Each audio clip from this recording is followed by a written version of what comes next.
গ্রামটার নাম ছিল হরিপুর। ছোট্ট, শান্ত আর সবুজে ঘেরা এক গ্রাম। গ্রামের এক কোণে ছিল একটি পুরনো কুয়ো।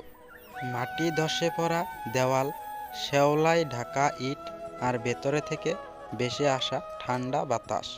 কেউ সেই কুয়ো ব্যবহার করতো না বহুত বছর ধরে। তবু কুয়োটাকে ঘিরে ছিল অদ্ভুত এক নীরবতা, যেন সে কিছু বলতে চায়।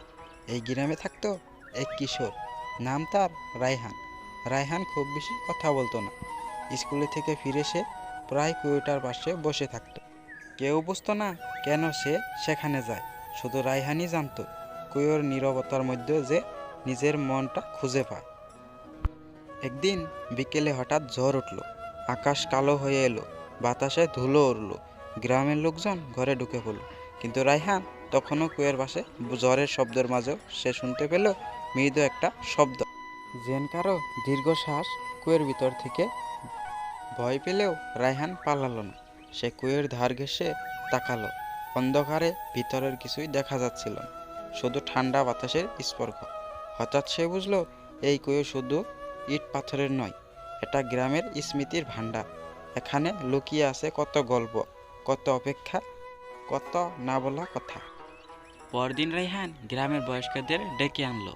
তারা এসে বলল, এই কুয়ো একসময় পুরো গ্রামের জীবন ছিল। এখান থেকেই জল উঠতো, এখানেই মানুষ জড়ো হতো। পরে নতুন নলকূপ আসায় কুয়োটা ভুলে যাওয়া হয়েছে। সেই দিন থেকেই কুয়োটাকে পরিষ্কার করা শুরু হলো। শ্যাওলা উঠলো, দেওয়াল মজবুত হলো, আবার জল উঠলো কুয়ো থেকে। গ্রামের মানুষ আবার জড়ো হতে লাগলো সেখানে, গল্প, হাসি, স্মৃতি নিয়ে।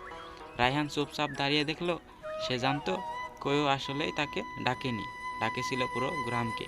নীরবতার মধ্যেই লুকিয়েছিল ফিরে আসার পথ। আর হরিপুর গ্রামটা আবার নতুন করে নিজের হৃদয় খুঁজে